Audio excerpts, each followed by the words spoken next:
How he's all doing, guys? I like to start it off with a wee song.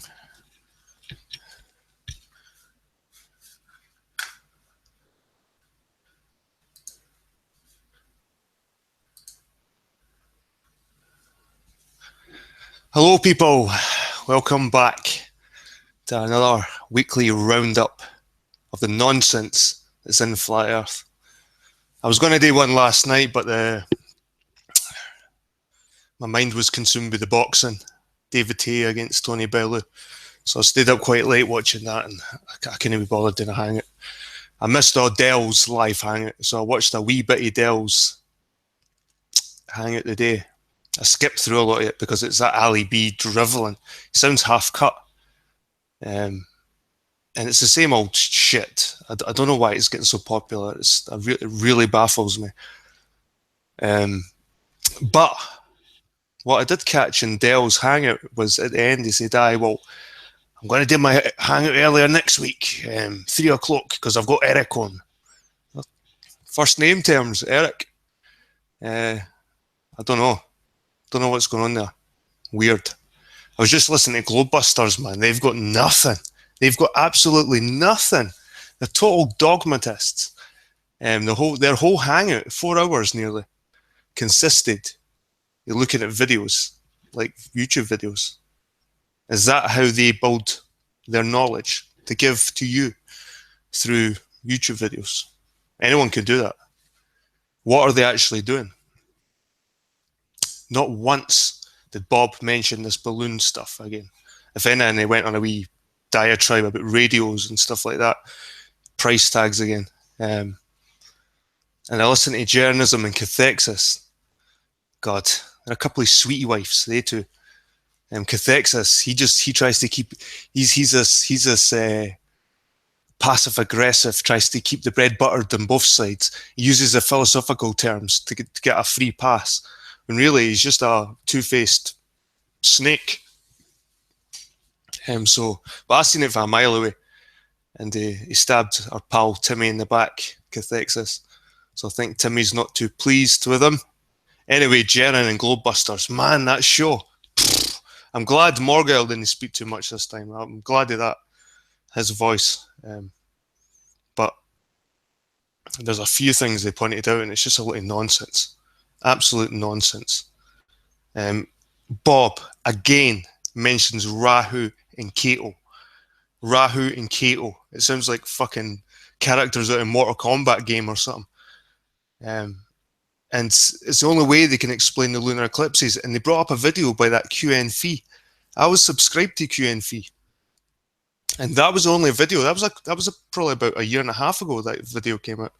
That one with these orbs floating in the kind of just looked like bubbles in the glass to me, to be honest. And I never seen anything else. I seen another eclipse video that was weird. That looked like the sun had a wee black hole in it. I think it was a camera. Sorry, it was something to do with the camera. But Bob with his Rahu, and he was talking about that machine that was found, the old Greek one. And for people that didn't like Aristophanes and guys like that, he was boasting over this Greek machine, and they said it was based on a geocentric plane. That's bullshit. I seen that documentary about that device, that 2,000-year-old device, and it predicted eclipses and that, but it wasn't for a geocentric plane. It was geocentric, not a plane. And this is where it comes down to. Like, I started thinking, there's been a right religious feeling behind all this flat earth stuff recently, especially with this conventions and who's behind the conventions, and it's heavily Christian. So I started getting suspicious about that. But could these Christians that are heavily involved in flat earth, could they be imposter Christians? I came across some interesting articles whilst I was looking through Dogma and stuff like that, and it was a flat earth myth. It seems to me that mankind has believed that Earth's been a sphere for millennia, since the Greek times. Even Christianity accepted it was a globe. So it was like, why is this push lately for flat Earth? I don't understand that. Even Christians, I could go up to my local church and ask the priest, what shape does it? What shapes the Earth? He'll tell me a globe. He's a man of God, blah blah blah. But he'll tell me, and that was a common belief even back then, that it was a globe. So why this push? Why this push for flat Earth? And I was reading into this flat Earth myth, and it came up when the evolution theory came up, and it got to the discussion of creationism and evolution and Darwinism. And because Darwinism and evolution was such a new idea, they were kind of battling the creationists. And the creationists didn't believe in a flat earth. The Christians didn't believe in the flat earth. But the Darwinists labelled them flat earthers to give them a bad name. And could this be what's happening now? Could people be getting lured into this whole Christian thing, getting religious? Because that's what they keep saying. To be in flat earth, you have to be religious. Like, as soon as you realise flat earth, suddenly you believe in God. You're religious. Why? Why suddenly you believe in God and you're religious? Just because of flat earth? Could God not have made a spherical earth? Like, I don't understand why there's this sudden religious push. It's not just Christian, it's all kinds of religion. So I watched some of Jeren and Cathexis, and they went on for an hour trying to justify that Kyrie Irvin's tattoo on his arm, and that's Kabbalah. That's what Madonna's into. And so they're trying to support like B.O.B., all these people that are coming out in the mainstream that are actually supporting Flat Earth. Flat Earthers are going to take them seriously. Come on. Like, if we understand what's going on with the powers that be, well, we should understand that they wouldn't have top celebrities, sports people pushing it. They'd be trying to hide it. And suddenly these tattoos are cool, and it doesn't matter. They probably got it at a time in their life. No, tattoos mean a lot. Body art means a lot, and especially with the Illuminati eye inside the hand and everything like that. God. And funnily enough, one of the guys, the Darwinists, the anti-religious guys in the past, his surname was Irvin. And he was one of the guys that labelled, I think he created a story. Maybe it was a story when Columbus went to sail and apparently cardinals would tell him not to go because he'll fall off the edge of the earth. But that wasn't true. Apparently the cardinals were telling Columbus not to go because they didn't know how big the earth was. Apparently the sphericity of the earth's been known for a while. It's how big. People don't know exactly how big it was. So they weren't sure how far he'd have to travel before he got to land.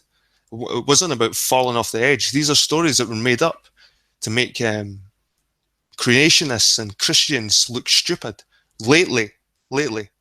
But I found some articles. I'll read them over with you guys, and you can judge for yourself. But Globebusters, man, like I said, all they do is babble on about videos that have been created years ago, some of them years ago.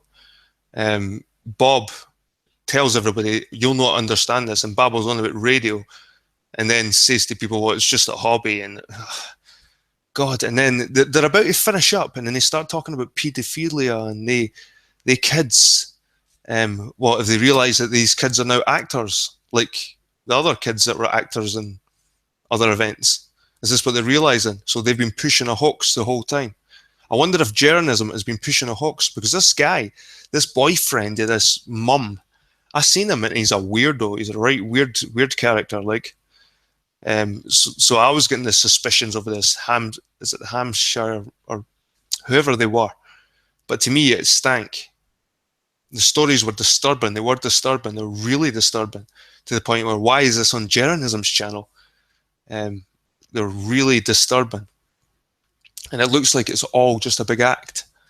Just like, I don't know, it could be related to this whole Pizzagate thing. It could be a similar thing, like just creating stories of these vulgar, or they try to desensitize us from hearing these things. So when we hear it again, it's not as shocking. Is this why they keep mentioning it on Globebusters? They keep mentioning it over and over again. Why does paedophilia always have to come into Flat Earth? Why does it have to keep coming into it? What's that got to do with the shape of the Earth? But I keep hearing it, and it's like, did you see this? Did you see that? And it seems to me they're trying to desensitize us to it, whether it's real or not. By just talking about it over and over and over again, it becomes less shocking to the system. So I don't know why they keep talking about paedophilia. Rahu, Keto, Jeranism even went as far to say it, that they're giving out free glasses, and these glasses somehow obscure the fact that the moon goes behind the sun. How ridiculous. He went, I'm not saying it's true, but I'm not saying it's true, but why would they give out those free glasses, man? And what is there something built in the glasses, like you explained with your telescopes? They're digital. They've got something moving inside them. What a joke this Globebusters is. Honestly, guys, if you can't see it by now, and I'm not asking for money. I've got no ads in my videos, and I'm just doing this because this annoys me. Flat Earthers don't annoy me. It's good to look into Flat Earth, and it's good to have a belief. If you want to believe in Flat Earth, that's cool. Fair enough. We'll talk about it. But then they push your beliefs as fact. And that's when it becomes disturbing, when they start pushing it and pushing it and pushing it. And you wonder why they're pushing it, and what's the agenda, and who's behind it. And I started thinking, is it a Christian, is it a religious thing? But it could be anti-religious masquerading as religious people pushing the flat earth to discredit religious people. I don't know, but Dell, Globebusters, validation boy, you're such a joke. You're such a joke. I didn't even know how to even talk about your hangout. There's nothing substantial in your hangout to talk about. And all you're good for is to show people what an dogmatic asshole some flat earthers can be. Because you're quite smart, validation boy, but you choose to be a dogmatist. And that's not a proud thing. You must not understand the term dogmatist. It's not something to be proud of, and it's been dangerous to humans for a long time. Dogmatic people. It's a danger to people, and you proudly carry that. You sit there try to slate me in your but usual flat earth thinking. You make assumptions without any evidence to back what you're saying. You're sitting there jumping between inherited money, I'm a rich inheritance estate, I'm a benefit queen. You go back and forth. You don't know what's what. You've got no evidence to support any of your claims, just like flat earth. You've got no evidence to support your claims. And like I said, believe what you want to believe, but then you push it as fact, because then you're pushing dogma on people because you've not got the evidence to back your facts. And I wasn't running around telling people the Earth's a globe. I wasn't running outside going, the Earth's a globe. People know the Earth's a globe. So I'm not running about telling people this shit in the outside world. I'm not interviewing people and going, do you know the Earth's a globe? They know. So this whole Globebusters, Jerin and Cathexis, this Cathexis slimeball, man, I've always kind of seen past him. Because I've listened to him for quite a while, to be honest with you. I've listened to all his diets, and I've listened to him to the point where I've heard him say the same thing over and over and over again. Over and over again. Just like Dell, over and over again. It's like a broken down record. At least with my hangouts, they might not be the best, but I try and talk about something different now and again.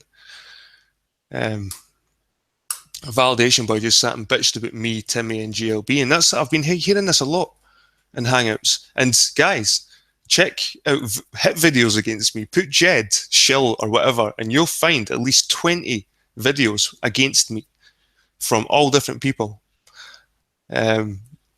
I just find that amusing because I must be right. I must be onto something.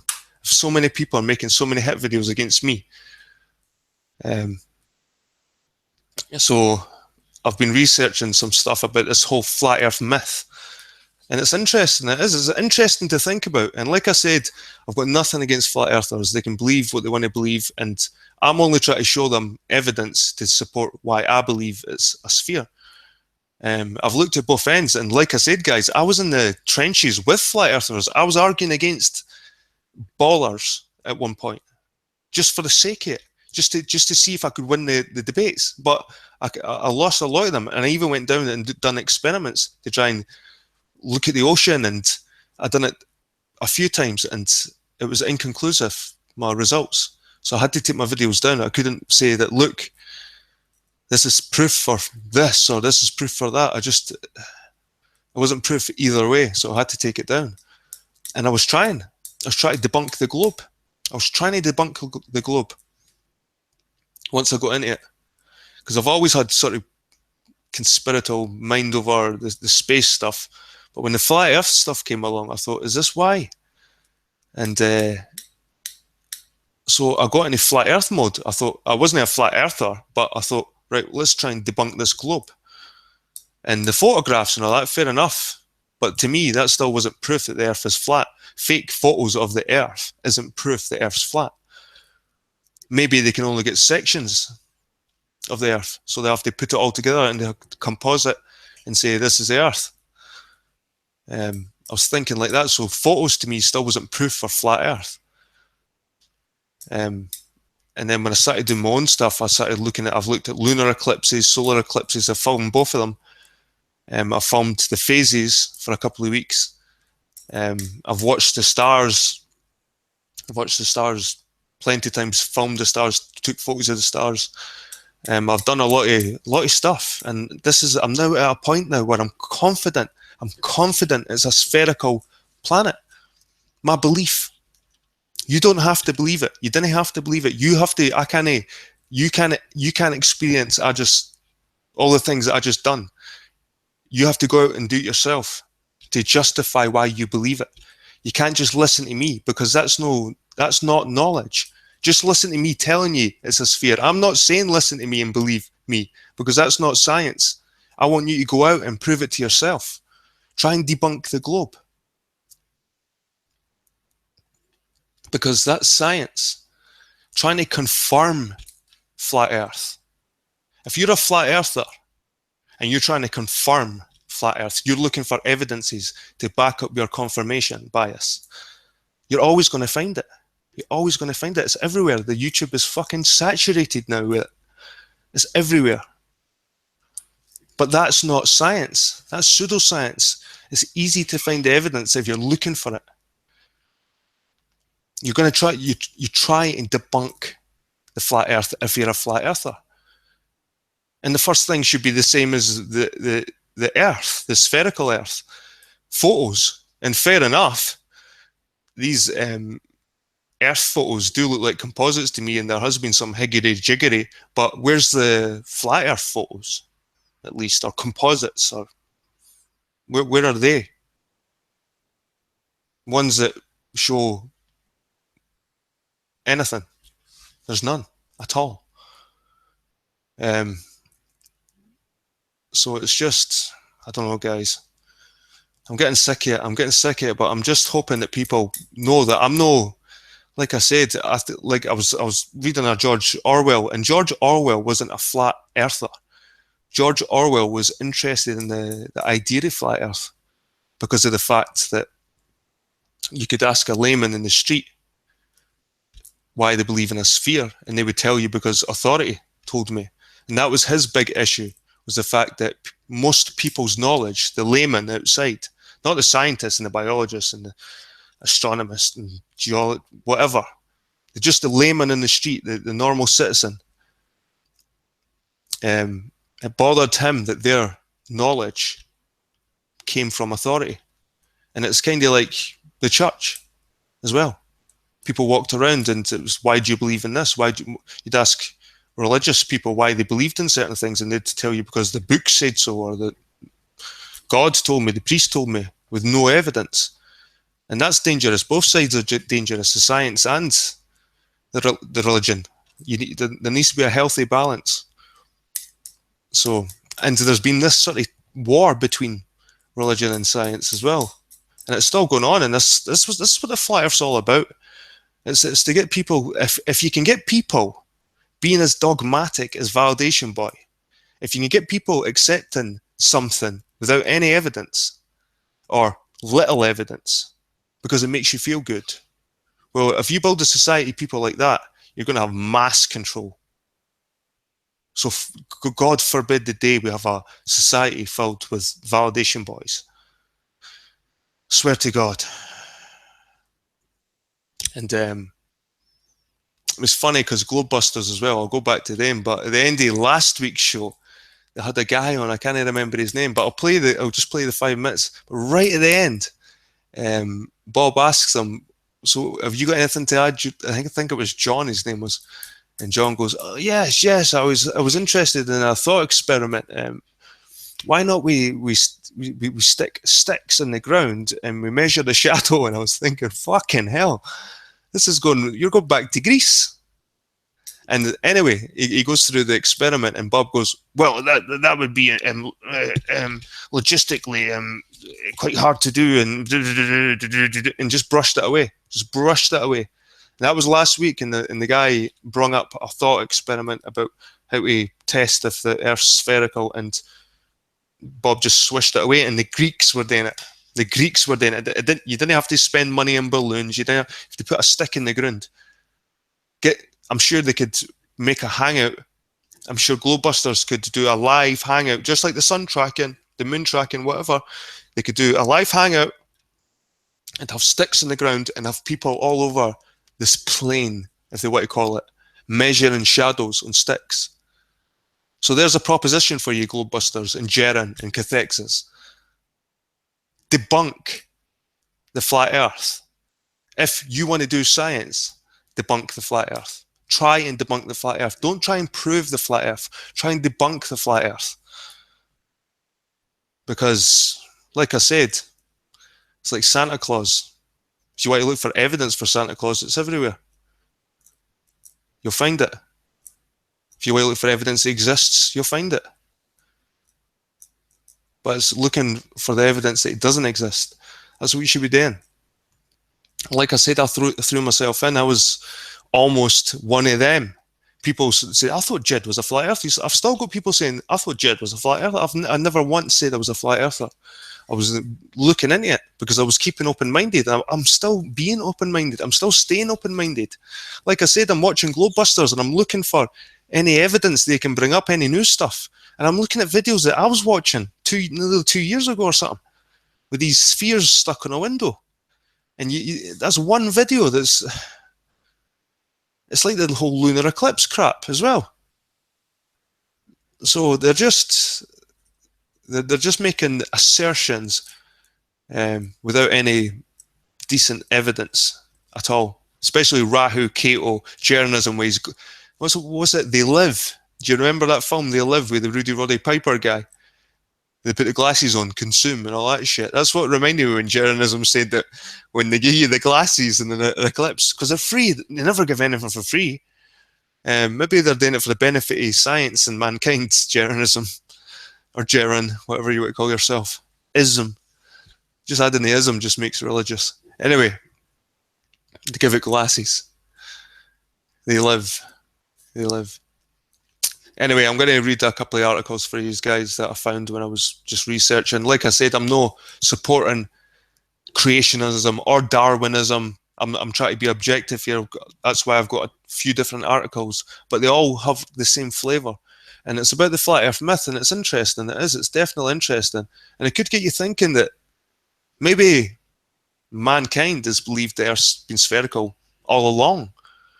They keep saying in the flat earth, oh, we believed it for this, and we believed it. Nah, maybe we believed we were the centre. But I think for quite a while now, we believed we've been spherical. I think the argument's been about if we're the centre of the universe or if... but I think the common knowledge for most Europeans, were even going back 2,000 years, was a spherical earth. And like Bob says, the Greeks were on it. The Greeks were awesome because they made this thing. Aye, but it was based on spherical geometry. That's why the Greeks were good at their shit. And like I said, there's been a lot of argument that the Greek way of thinking was sort of beaten up by the Christian flat earth thinking and the Bible pushed the flat earth, and the Bible pushed the flat earth. But I'm not too sure about that.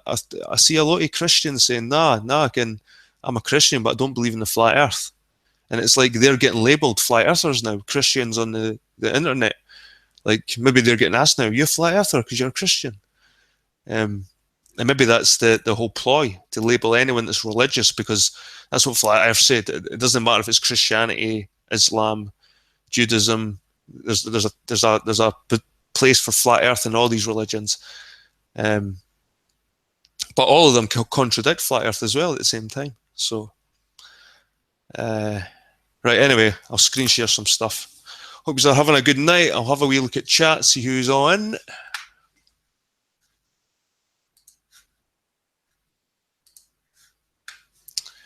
Right, we have Holly Smith. Hello. Germanicus Keith. Barbie McGill. A4. Validation Boy. David Blackson, Texas. Justin Bernard. Andrasis.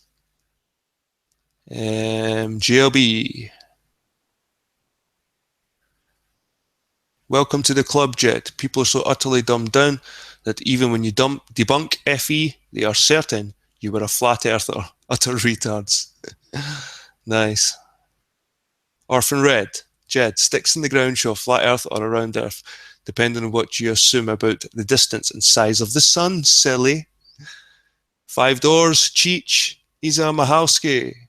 All right, man? All right, cool. Hope you're all having a good Sunday, wherever you are on the sphere. I can say that with conviction now, the sphere.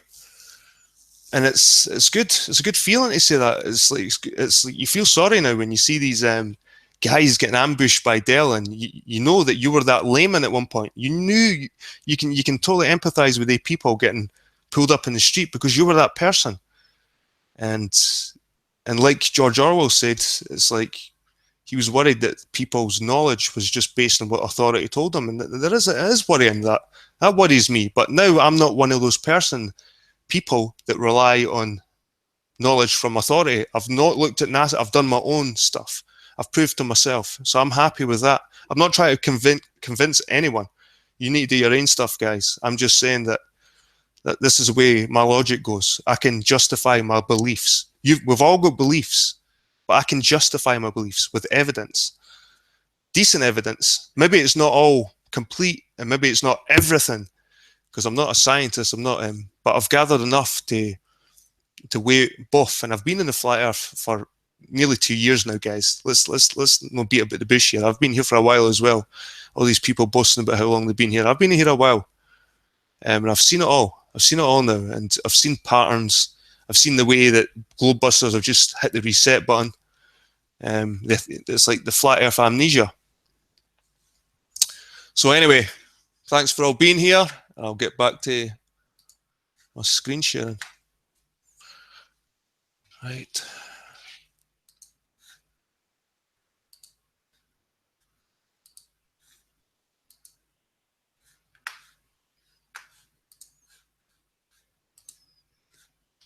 Right. This one's for you, validation boy. This is from the Albert Ellis Institute. It's just a wee article about dogmatism. It's called The Dangers of Dogmatism by Kirsten A. Doyle, PhD.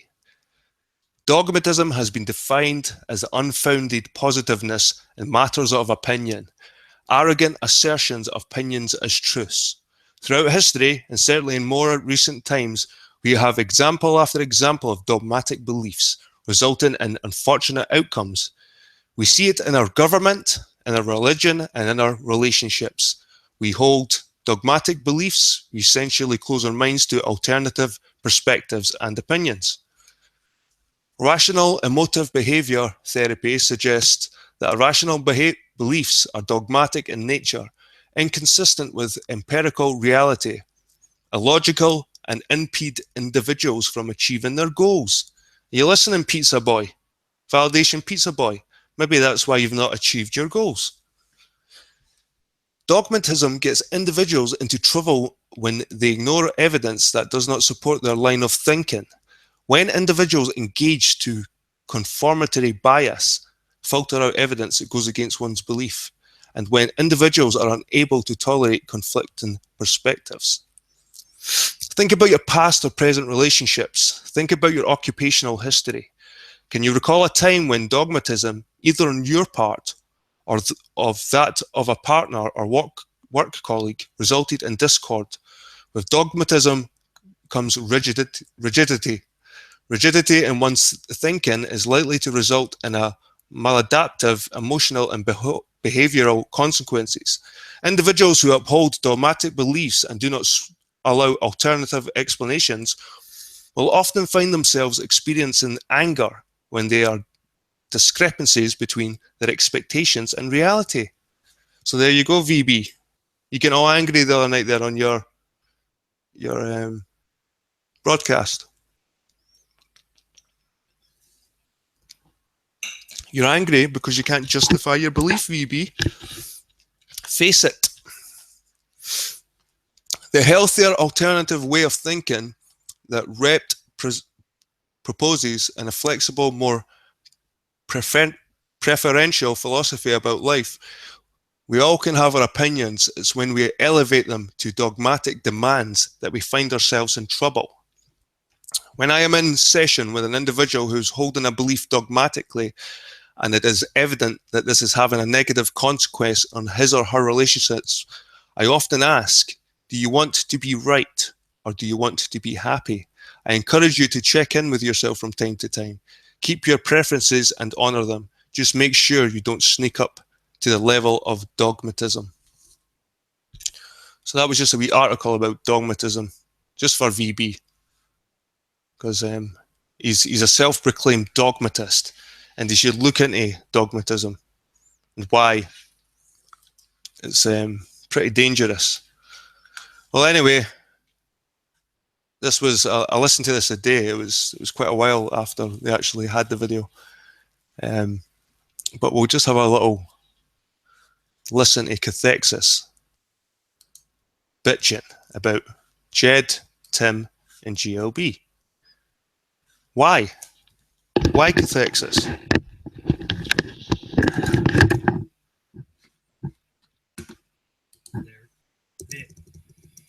You only need those two bodies because they're the gravitational heavyweights, meaning everything else becomes inconsequential, even though we all know that doesn't make any sense. That what about when it passes Mars? Mars is not going to gravitationally attract or have any influence on. Nope, not because you can't do a three-body problem in cosmology. And that to me made me, I was like, man, it's not even mathematical. It blew my mind to realize that. Me too. It blew my mind. And it blew my mind. Look at the dark matter, dark energy quotient. 97% of what's up there. And in total, the dark energy being lower, 20-something, and then, the dark matter being more. But 97% of the equation as a placeholder. Yep. That's all dark matter, dark energy is. And we speak of it as if it's some mysterious substance that we're going to find one day. No, and that's not science. You find this a lot with flat earthers or flat earth conversation. It never really sticks to the main topic. It always diverges to some other weird place. And Cathexis is an artist at doing that. He's good at spiraling you down the rabbit hole. He's like a white rabbit. Cathexis is like a white rabbit. You just chase him down the rabbit hole. Fucking nobody knows where you end up. So, I'll show you videos of Lawrence Krauss saying if you test something and it doesn't meet the test of experimentation, throw it out. That's what science is. So gravity doesn't work with their observations. And what did they do? Did they throw it out? Hell no. They invented a placeholder. They said, no, we got to put this big placeholder here because otherwise, they know what's at the end of the tunnel the other way. The end of the tunnel the other way is you have to. How much? Once you ask that question to yourself. It does. What's the shape of the Earth? Okay, well, let me find out. Let's get it going. And the paths that you have to go on in order to figure this out, it takes work. It does take work, Cathexis, and you've been in it long enough to know that the evidence that's been presented for both sides of the argument goes against the flat Earth. You know that for a fact, Cathexis. You know it. So when you say you're objective and you're not a flat earther and you argue both sides, you're a liar, because you spend all your times honing your arguments and hangouts against people that believe in the globe. So you're a secret flat earther. To see this stuff. And it's frustrating, and it's but at the same time. And I don't mind people that have came into flat earth and are sort of just dabbling with the idea and creating conversation, but Cathexis is now pushing it. It's rewarding to at least feel comfortable in your beliefs, and for the first time in my life, I'm comfortable with where I'm at belief-wise. And we all wish we didn't have to have any beliefs, but that's not possible. I've never been. You're comfortable with your false beliefs. It's all belief systems. Whether your belief systems are true or not, that's another matter, because you can't justify anything. You can't justify why you believe these things. Absolutely. Yeah, I've never been to Australia, so I have to make a decision whether or not I think Australia exists. I've come to the conclusion that it does exist based off of the evidence that I have. And so you have to take each thing like that. And for someone to say and make videos about and call me a troll or call me charlatan or whatever, thinking that I'm pushing something false. Nobody wants to be considered stupid. Nobody wants to be looked at as a flat earther. I mean, nobody wants that. It's more a matter of I'm trying to get across to people that there's a problem with the cosmology that we were taught. And if you look into it, if you research it, you will come to the same conclusion. No, you're not teaching people there's a problem with the cosmology. You're teaching people there's a problem with the shape of the Earth. You're teaching flat Earth, no cosmology. I'm sure of that, and that's why I'm able to put that out there, because there's no other... Right? Well, that's what I thought. But then I see people like, Jed Skeptic that will say because he saw the moon upside down versus somebody else that it means that the Earth's a globe. I mean, doesn't it show you the level of understanding that they're at that moment? I mean, this was like a progressive thing. You can kind of see. Absolutely. This is Cathexis on his high and mighty point. Like, oh, that's just the level they're at. They need to elevate themselves to our levels to get total illumination into the Gnostic understandings of the Cathexi world. Where people are at in Absolutely. a large way. And I would just hope that they would understand. Like I said the other day, they are true believers, from the best I can tell. They absolutely think that they're doing something good. And or they think they're protecting people, right? They think that this idea is dangerous. And by spreading this honestly, it's very anti-free thought, but it's very anti-free thought. I've heard Cathexis say this quite a lot lately as well. Anti-free thought. To question him and his mumbo-jumbo is anti-free thought. No, it's having convictions and stop having false beliefs. Stop spreading bullshit. Stop talking lies. Everyone's got freedom of speech. I understand that. And everyone's got beliefs. I understand that. But when you start pushing it like it's real and true without evidence to justify it, and gullible people fall for it, it starts looking like an agenda. Don't they understand that science today, even if, let's say that the globe is true, that the reason we have that belief now is because that they had to realize that even though these guys came out with these crazy ideas, that they ended up being Why are they a threat if there's no, you know what I mean? Like, why do people... No, I had to chuck those beliefs out the window because of flat Earth. When I got into flat Earth, I had to question what I was taught at school. So then I had to do my own stuff. I had to do my own research, my own experiments, my own observations. I had to do it all myself to build my own belief system, like properly. A proper belief system built on proper empirical, observable, repeatable evidence that supports a globe. It doesn't support everything that I've gathered. It doesn't support a flat Earth, including the moon. He says upside down moon, but he doesn't take an account the features on the moon. All the features would change. You would see the backside of the moon. There's all these different aspects, but they just brush it under the table. And that's why they make up shit like Rahu and Ketu and sunglasses that can fucking suddenly put the moon behind the sun. People act like... I don't get it. Why, don't say flat Earth. How could it be I don't get it. I don't get it. It makes me sick. That's just a flat out lie. It makes me sick. a threat? Again, Couple of fucking effeminate ladyboys. goes back to, do they really think that people who are talking about lies can lead the world astray, and they leave something that has good enough evidence to be considered truth? Never will that ever happen, because the problem is when they brought this whole idea of the heliocentric system and everything, it was at a time where, like, they went to Japan and they went to the Orient and stuff like that, these Jesuits, to set up astronomy. Talking about Japan, that was another thing that Bob mentioned, and he went on a rant to JLB about how JLB is a liar and stuff like that, because JLB was questioning and being skeptical over Bob's assertions that water can make water, sound can make water, like feelings can make water purified and stuff, just weird shit with water. And it was done by a Japanese scientist. And Bob was like, I'll put a bet on it. I'll put a bet on it. Come on, GLB, I'll put a bet on it. We'll do this, we'll do that. And you know what? The only guy, I think it was the only guy that tried this experiment, the Japanese guy, he was actually asked to do his same experiments in a controlled environment for £1 million in a competition. And the Japanese scientists rejected it because people were seeing flaws in the experiments. They weren't in controlled environments. So when he was offered to do it in a controlled environment, this Japanese guy that Bob keeps mentioning about the water and the waveforms and the feelings in the water, all this crap.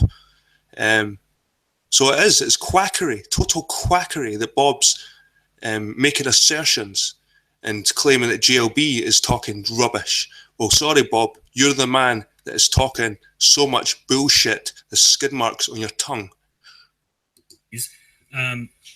They didn't have that, they didn't have that knowledge. So they thought they were getting something new. And you had all these priests going out teaching. You have the doctrine of discovery. So you've got people going across the Atlantic Ocean, taking over the Indians.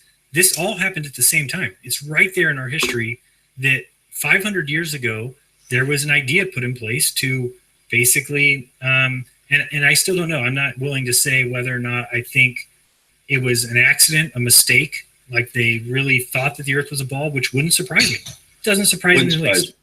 Well, guys, we'll just have a look, eh? We'll have a look. We'll see what people thought back in the old days.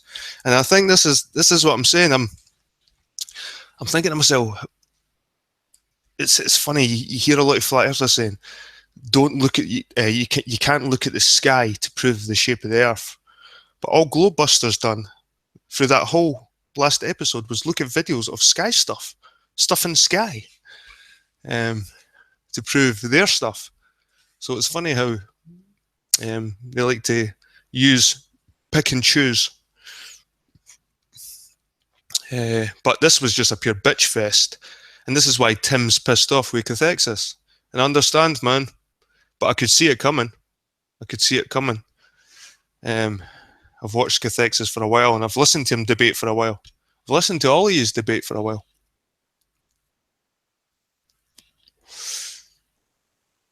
Right. So anyway, that first hour, they were trying to justify why that tattoo that Kyrie Irving is all right, it's cool, even though it's a total Kabbalistic tattoo. And then they just go into blather rubbish. That was another thing that I noticed in Globebusters tonight, that they were talking about how the curvature, the 8-inch square curvature is wrong. They had a diagram up showing how the 8-inch square is wrong. And they had underneath it actual curvature, 2000, it should be 2000, blah, blah, blah. It's like, so you're admitting there's curvature then? Doesn't it look like a flat earth to me?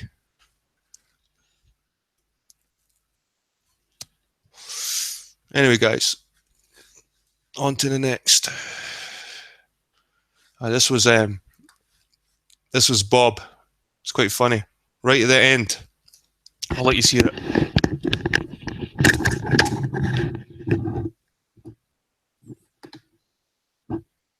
I think she'd be great to open the conference with that song. Be awesome. Yes. Yeah. So, okay, guys. Well, Chris, did you have anything else you wanted to say before we cut out of here? I just had one other thought experiment that they tell us the globe spins at 1,040 miles an hour at the equator, and then as you let's say you start going up the globe to the north, it speed slows down. There's an experiment. I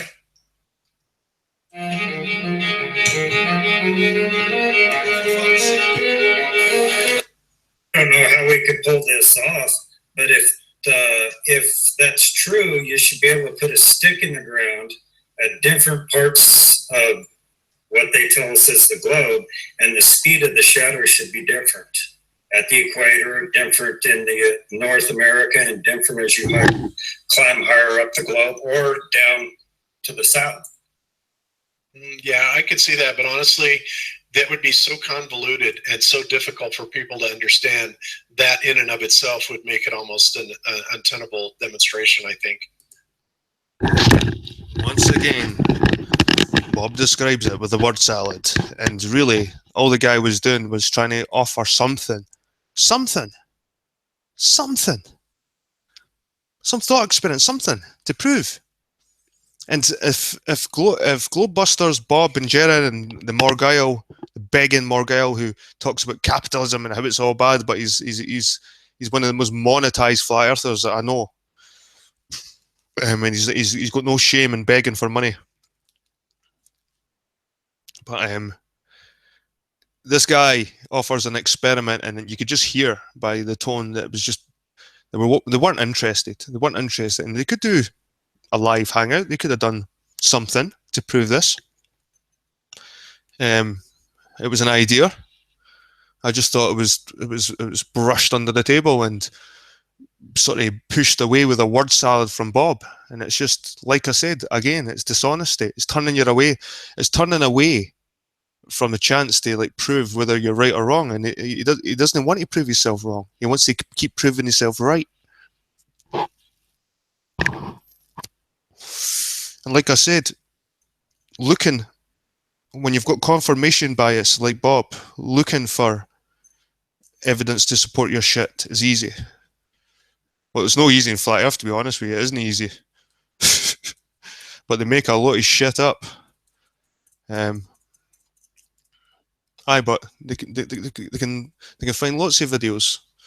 They find others, Eric DeBay and Mark Sargent and Patricia Steer. I can't even watch these people anymore. But anyway, Bob sweeps the guys, and the guy was practically it's been done before. It's been done before. And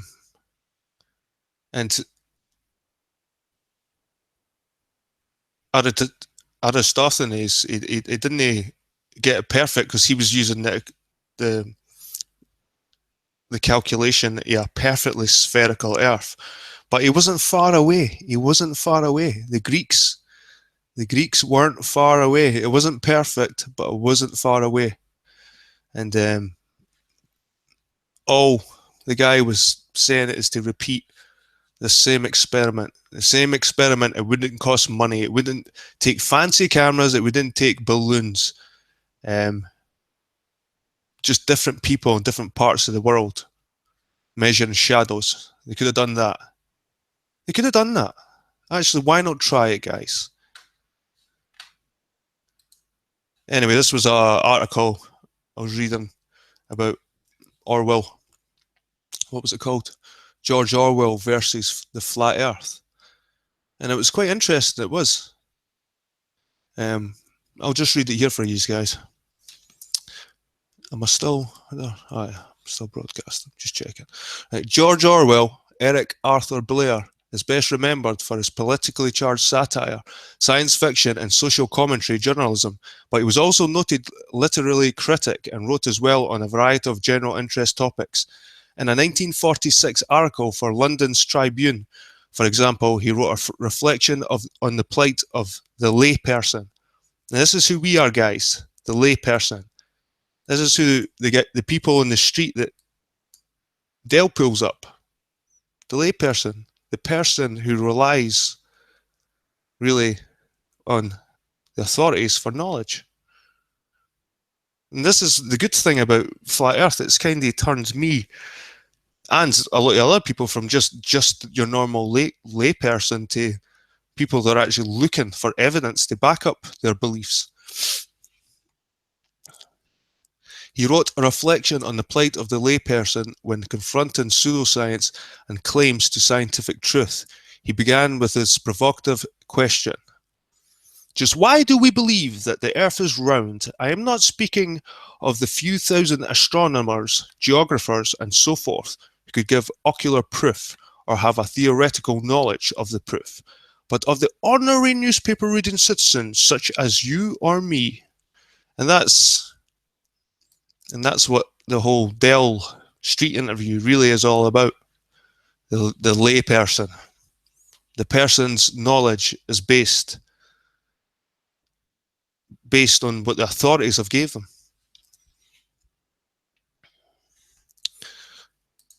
I know from my junior skeptic research that England has a lengthy tradition, old news in Orwell's time, but not gone even today, of flat earth advocacy, which bewildered the public with just that question. I also know that the answers to the challenge have been known since the days of Aristotle. Orwell knew those answers and gave a good accounting of them. As for flat earth theory, I believe I could refute it. If you stand by the seashore on a clear day, you can see the masts and funnels of invisible ships passing along the horizons. This phenomenon can only be explained by assuming that the Earth's surface is curved. But it does not follow that the Earth is spherical. Imagine another theory called the oval Earth theory, which claims the Earth is egg-shaped. What can I say against it? Against the oval Earth man, first card I can play is the analogy of the sun and the moon. The oval Earth man promptly answers that I don't know by my own observations that those bodies are spherical. I only know that they are round and they may be perfectly well be flat discs. I have no answer to that one. Besides, he goes on, what reason have I for thinking that the Earth must be the same shape as the sun and the moon? I can't answer that one either. And Orwell's acting as the total layman. Not like us guys, not like your Tim Osmonds, your JLBs, your Jed Skeptics, your whoever that's actually questioning it. He's acting as like looking for evidence or research. He's acting as just the dumb guy. Because we know now, like the sun and the moon, especially the moon, looking at the moon, that it's spherical. We see 59% of it. It can be a disc. And plus, there's no perspective issues on the moon. The moon is not small when it rises. It then gets bigger and bigger and bigger, and then gets smaller again as it sets. So it's definitely, well, I think spherical. But like I said, I've built up certain beliefs. I've gathered certain evidences to make me believe that the moon is spherical. The over Earth man, right? We've read that, but my second card is the Earth's shadow.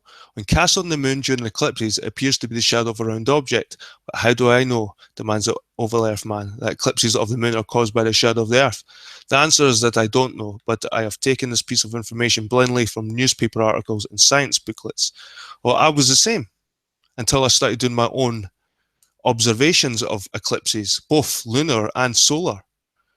I had to realize the differences between moon phases and eclipses, the differences between solar eclipses and lunar eclipses, the different things that can happen, like the blood moon and why it happens. So, although Orwell says he wouldn't know, we were the same until we went and gathered our evidence. Now we know that the Earth's shadow can only be the shadow on the moon can only be the Earth's shadow, because the only way flat Earth can explain it. This is not oval Earth. The only way flat Earth can explain the shadow or lunar eclipse is through Cato and Rahu, which we heard tonight on Globebusters, which is a lot of crap, total lot of crap, to the point where journalism said there was special glasses. Oh my God, man. Anyway, defeated in the minor exchanges, I now play my Queen of Trumps, the opinion of the experts. The astronomer royal who ought to know tells me that the Earth is round. The oval Earth man covers the Queen with his king. Have I tested the astronomer's royal statement? And would I even know a way of testing it? I have only one card left, navigation. People can sail ships around the world and reach places they aim at by calculations which assume that the Earth is spherical. I believe that finishes the oval Earth man, though even then he may possibly have some kind of counter. No doubt, for fringe claimants seem to have some superficially plausible answer to everything, but Orwell's point was about our vulnerability and dependence as lay people.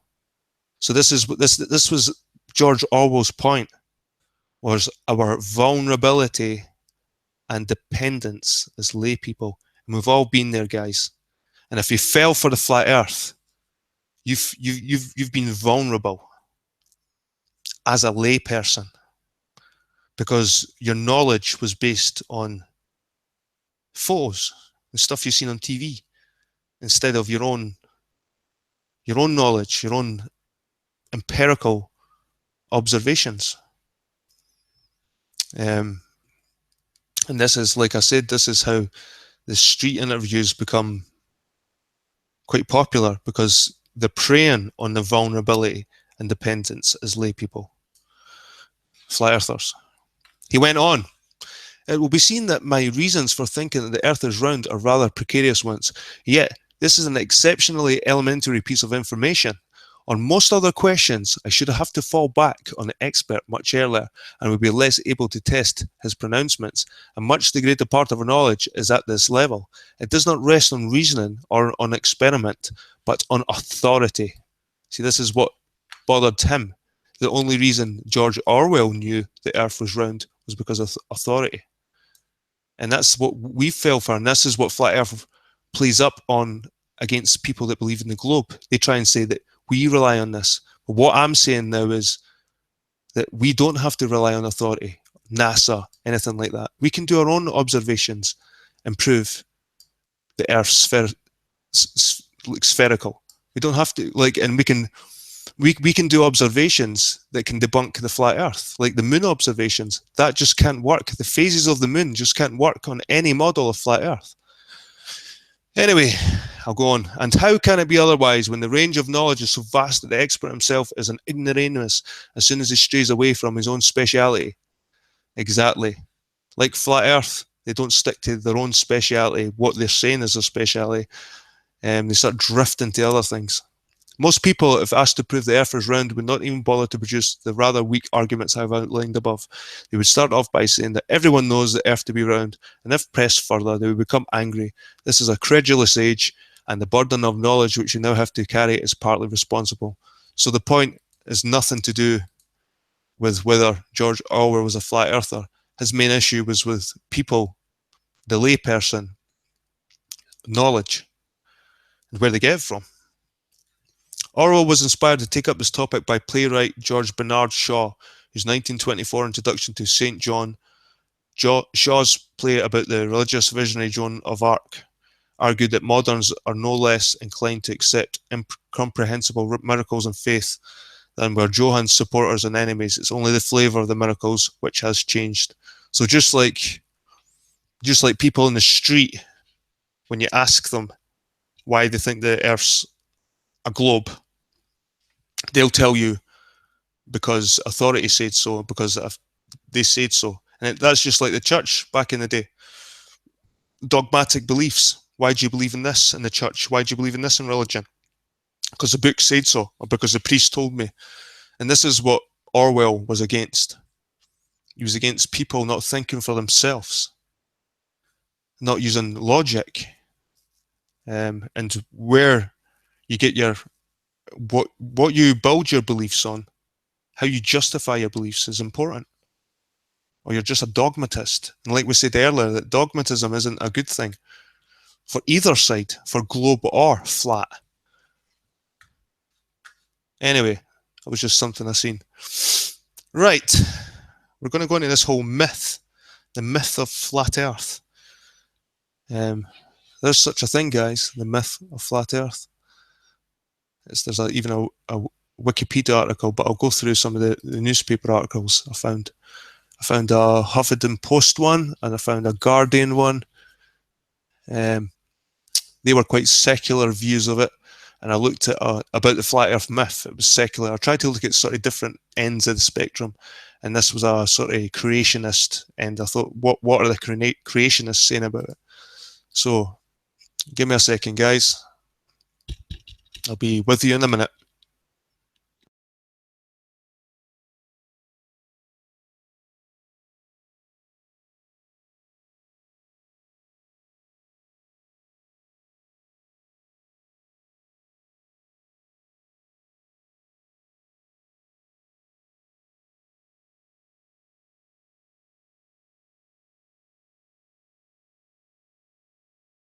Right, back. Right, this was a Huffington Post article. It's dated 2011, guys. So this is 6-year-old, May 25th. How the myth of the flat Earth dogma started the religion-science war.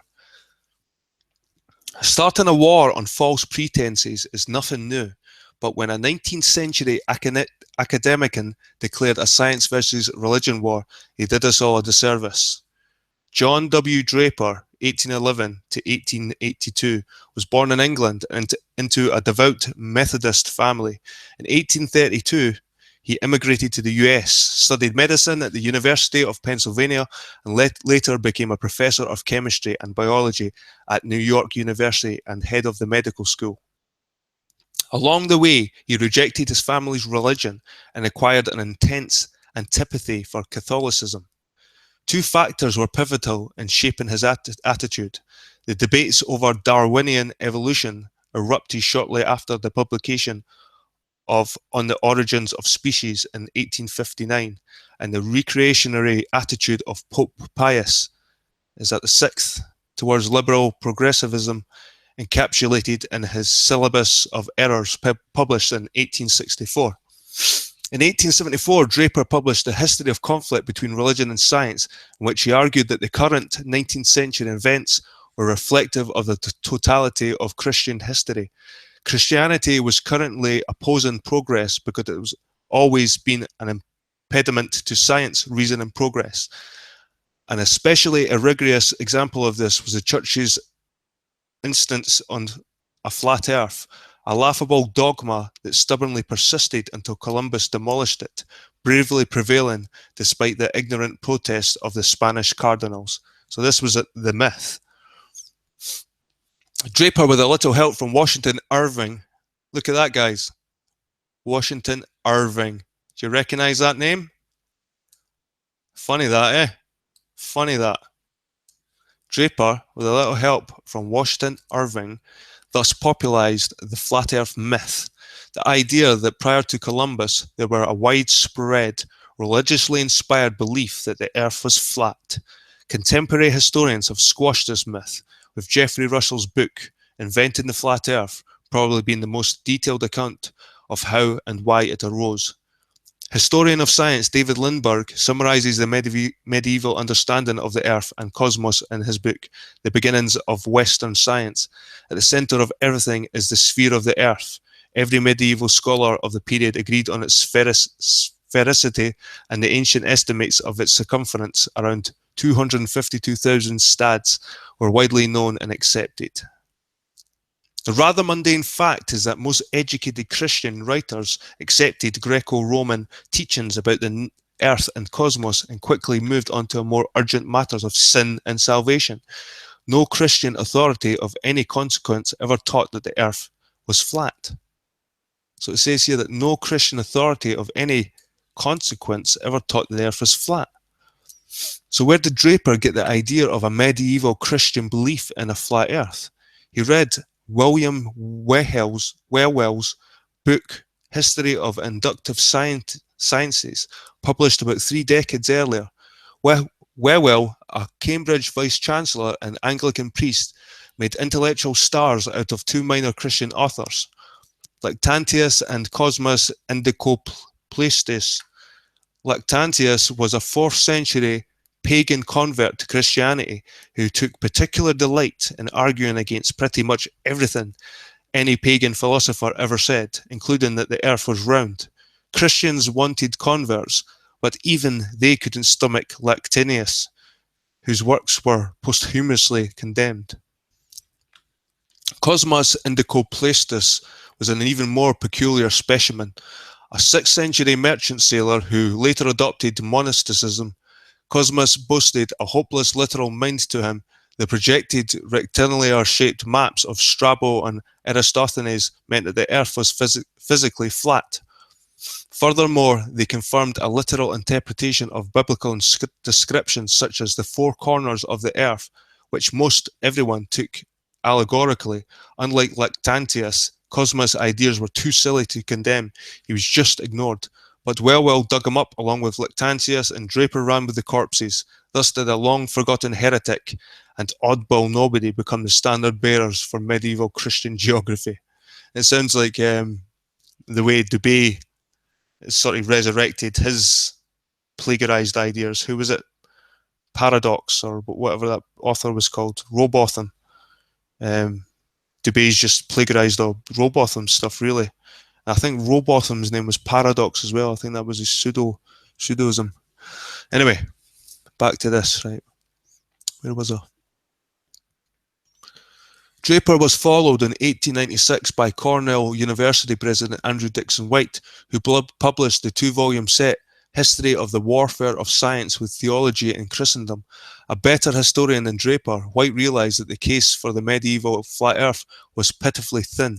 His tactic was so stealthily misrepresented, a few church fathers, as flat earthers, Basil, Chrysostom, and to argue that the non-flat earthers were a few brave souls swimming against a colossal tide.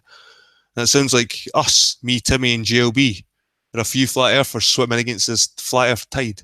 Exactly how folks such as Origen, Ambrose, Augustine, Clement, and Aquinas could be swimming against a tide of their own creation was never explained, but no matter. Facts only confuse a good story.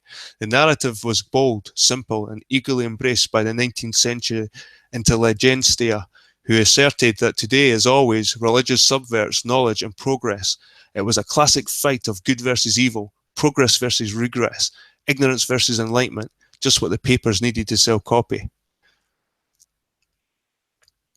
There was never a flat earth dogma. When Columbus faced off with the Spanish cardinals, the issue was the size of the earth, not its shape. And the cardinals were right. The earth was a heck of a lot bigger than Columbus believed. His mission was ill-conceived, and it failed, but it failed gloriously. Columbus went to his grave, erroneously thinking he had bumped into some far corner of Asia. Well, Draper and White all made laudable contributions to science and society, but their involvement in the flat earth error is a regrettable blot. They fabricated a false history, highlighted by a non-existent dogma, and used them to brand religion as unceasingly. See, this is why I think the flat earth is having a rise right now, guys. It's maybe to just destroy religion. Non-existent dogma used in the brown religion as unceasingly reactionary, dim-witted, and anti-science. In reality, science and religion have had a complex history. One defines simple labels. The same reactionary pope of the syllabus of errors was also established. The Pontification Academy of the New Lindsay, later the Pontificational Academy of Sciences, dedicated to the promotion of science. Furthermore, clergy have often been important contributors to scientific progress. Mendel in genetics and Lemaitre in Big Bang cosmology. See, the Big Bang, I'm not sure about this. I'm not even sure about this. But there are infamous nadirs as well. The muslin of Teilhard de Chardin and Galileo affair, claiming that science and religion have known only unrelenting warfare, betrays one ignorance of history and possibly one socio-political agenda. The lessons in all of this, that both science and religions are human endeavours, and human nature imposes itself upon them. Well, Draper and White let human nature intrude on good scholarship. Sadly, dividing up into opposing factions is deeply ingrained in our primate heritage. Even more than friends, we humans need enemies. They define us, give us purpose. Often, without them, we're lost. Searching for points of agreement and constructing common ground are not sexy. They don't stir the senses or make the blood boil. It's so much more fun to wave a sword around and cry out, "Get the bad guys!" Usually it's too late when we realise that we are the bad guys. Within both science and religion, however, there lies inspiration to resist destructive tribalism. At its best, religion teaches us to be humble, to be instruments of divine peace, to seek to understand rather to be understood. Likewise, at its best, science teaches us to falsify our most cherished and comforting ideas, seek to prove them wrong. Science and religion are not enemies of one another. Small minds and dim imaginations are enemies of them both. Small minds and dim imaginations. So guys, we've not got any enemies here, really. And this is what the Flat Earth try and do. They try and make clans, tribes. I've used it before. The Hooker tribe, all these different tribes. When really, we can take the best from both worlds. We don't have to be like I said, total dogmatists to the scientists, and we don't have to be dogmatists to science. We could gather evidence from both sides and build up our own view, our own beliefs, not some YouTube video belief, your own beliefs. And that's true knowledge. This was a Guardian article I found, guys, which was dated Wednesday, the 20th, January 2016. It's called Flat Earthers Are Back. It's almost like the beginning of a new religion. And amazingly enough, in this article, I don't know how I missed it. Maybe I didn't miss it. Maybe I've seen it. But Mark Sargent, Tiger Dan, Eric Dubay, they're all mentioned in this Guardian article. And Guardian's quite a big newspaper in the UK, one of the top left-wing papers, liberal newspapers. YouTube user Tiger Dan 925 shocked his 26,000 followers recently by conceding a shocking point. Antarctica is a continent. It's not, as he previously thought, an ice wall that encircles the flat disk of land and water we call Earth. For most of us, that is not news, but Tiger Dan followers like Galileo's 17th century critics are outraged by his heresy. Welcome to the contentious universe of flat earthers, people who believe the notion of a globe-shaped world orbiting the sun is a myth. Through popular YouTube videos and spiffy sites, they show how easy it is to get attention by questioning scientific consensus. Unfortunately, we don't really know how many people believe in the movement because so many people in it accuse each other of being as fake as Santa Claus or perhaps a moon landing. That being said, Tiger Dan 925's admission was not a concession that the world is shaped like the globe. He merely said that flat earthers need a new map, but for his community, he might as well have abandoned them altogether. Next, he says Antarctica is not governed and protected by the Illuminati, that somehow any group deciding to buy and invest in equipment is free to roam anywhere by plane or on land. Writes a user by the name Chris Madsen. This is absolute rubbish. 2016 is the year it becomes common knowledge the Earth is flat, just like 9/11 became common knowledge. No stopping the truth now. Such schisms are commonplace in flat earthendom. Flat earthdom. Where at least 3 websites are vying to be the official meeting ground for the movement to save us all from the delusion that our world is a globe. So here's like I said, it's got Mark Sargent mentioned here. I'm not going to read the whole lot, but it's kind of laughing at them.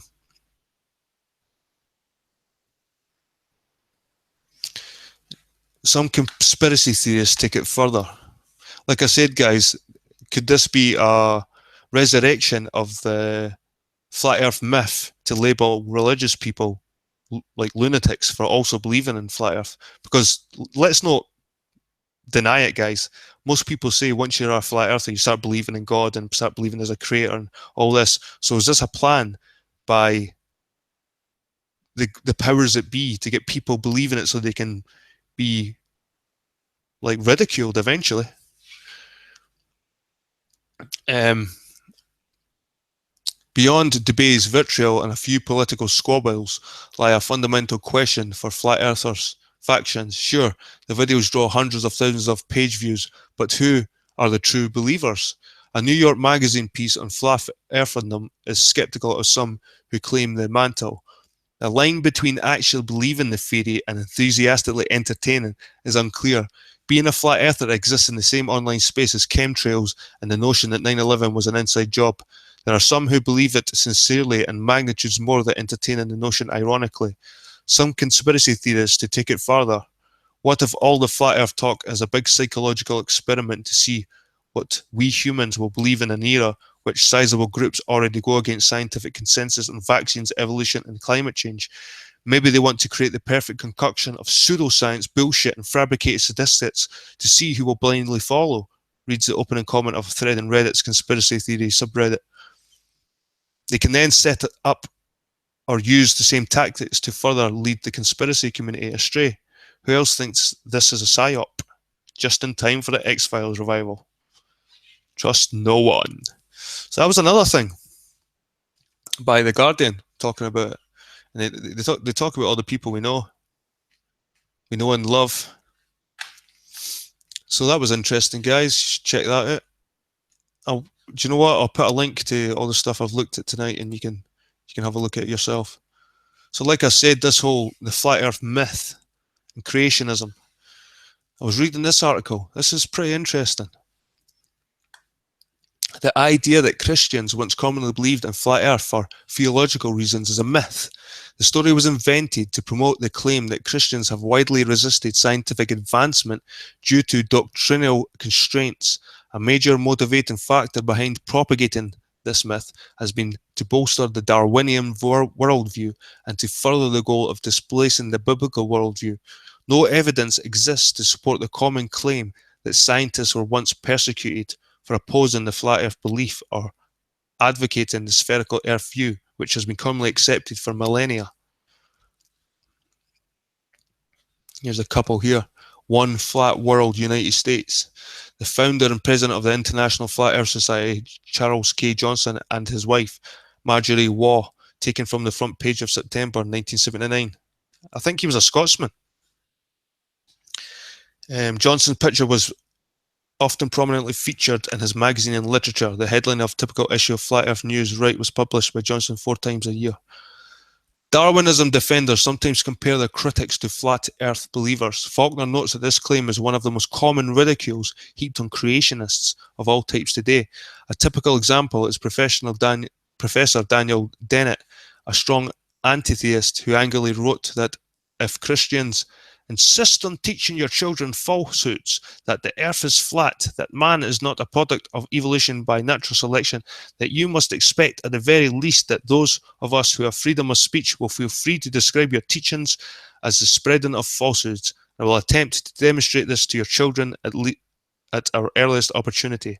Our future well-being, the well-being of all of us on the planet, depends on the education of our descendants.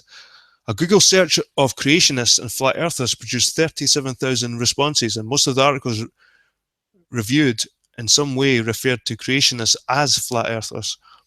An example is Shadwell's claim that flat earthism is as well supported scripturally and scientifically as creationism, he adds.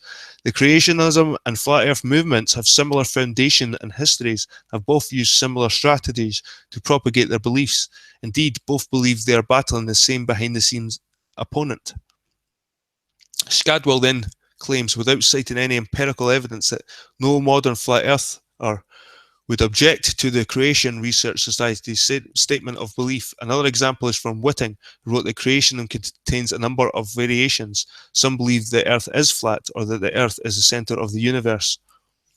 According to my research, flat earth believers in the West consisted of only a handful at best of true believers, and most of the last few adherents died decades ago. A flat earth website exists in Great Britain, which is actually a discussion group about a variety of topics, and none of the members appeared to be flat earthers. The most well-known flat earth believer were the members of a religious organization headed by John Dewey. He ruled the town of Zion, Illinois, a small city of the shore of Lake Michigan. Dewey was deposed in 1906, and Wilbur Bolivar led the group until he died in 1942. Bolivar first focused on converting his congregation to flat earth belief and planned to work on converting outsiders. Evidently, he was not very successful with Zion's residents. When he died, the organization disintegrated, and the Flat Earth movement there died.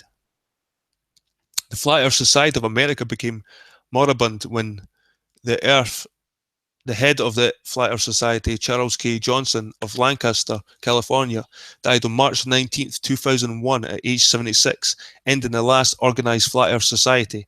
Johnson was an American born in Texas in 1924, and his wife was born around 1928 in Australia. Right, the myth. Right, here we go. This is a myth. According to the standard myth, the church taught the flat earth theory for most of its history, a cosmology that most Christians once accepted for theological reasons.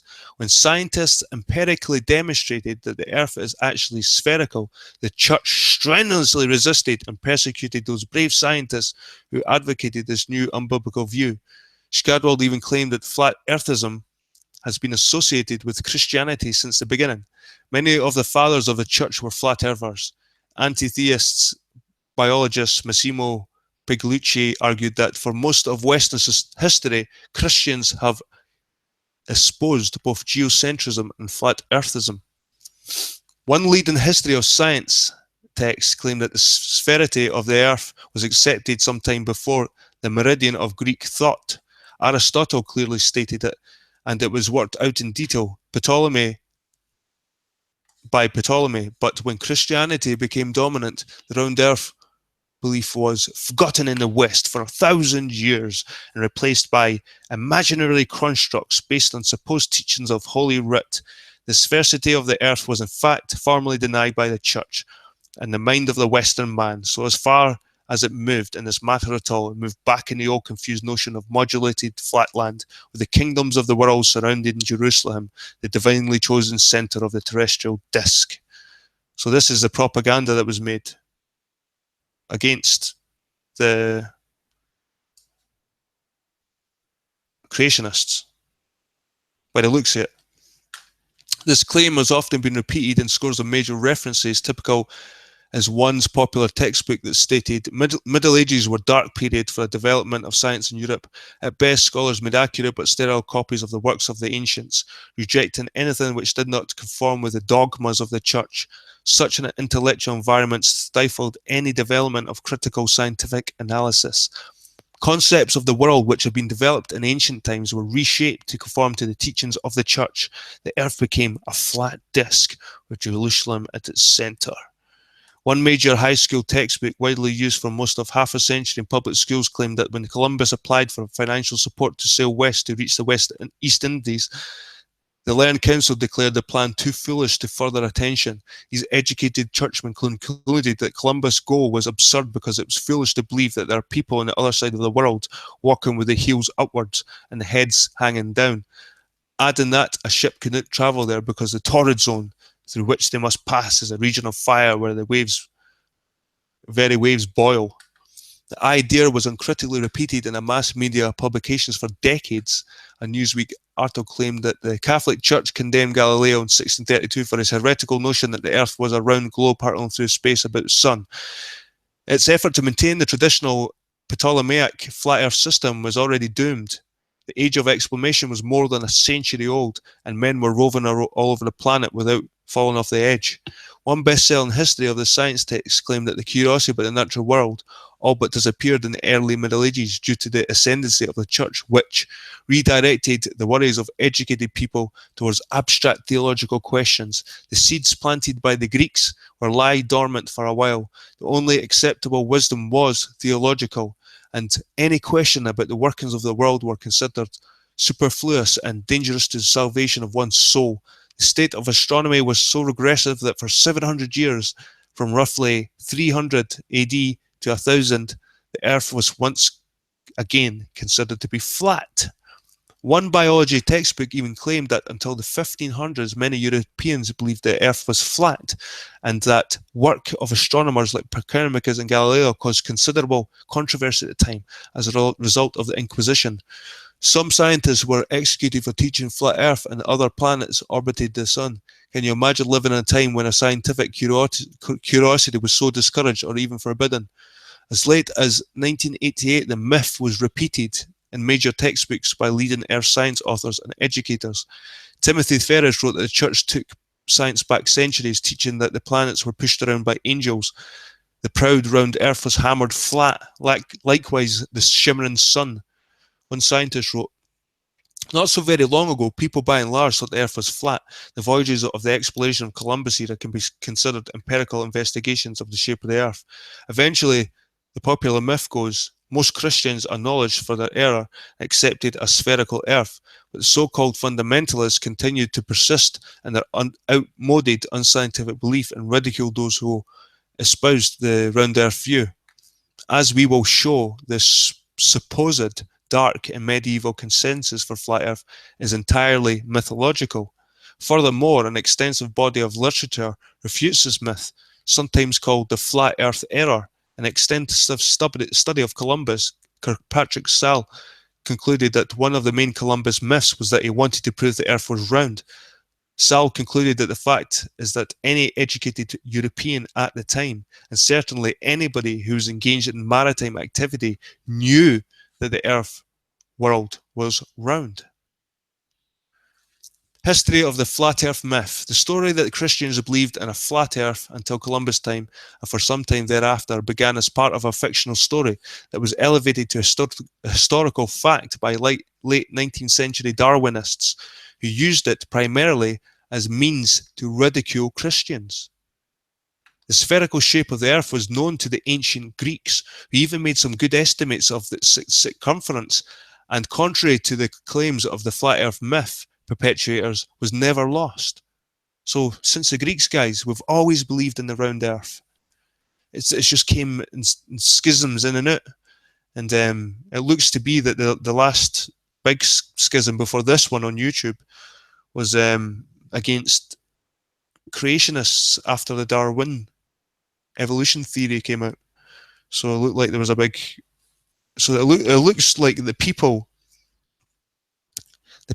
that are trying to discredit creationism, actually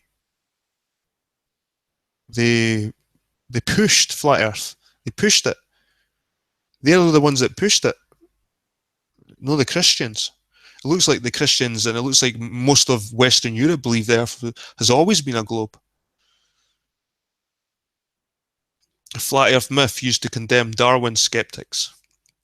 Darwinists have for decades argued that since modern science has demonstrated the truth of Darwinian evolution, Darwin critics today display a level of ignorance and simplistic thinking similar to the people in the past who believed in a flat Earth. An example is Professor Piglucci, who wrote that the Flat Earth Society based in California gains enough support to sweep the nation and its followers and become an important force in local and national elections. It could eventually demand a revision of all science curricula and astronomy, and argue that schools should stop teaching that nonsense about a round Earth. Where have we heard this before, guys? Schools should stop teaching the nonsense about round Earth, globe Earth. And that we should warn students that if they travel far enough, they will fall off the edge of the planet. This scenario seems laughable. Indeed, that is why people in virtually every other industrialized country are laughing at the state of affairs of the United States. The scientific status of creationism is in no way superior to flat earthism.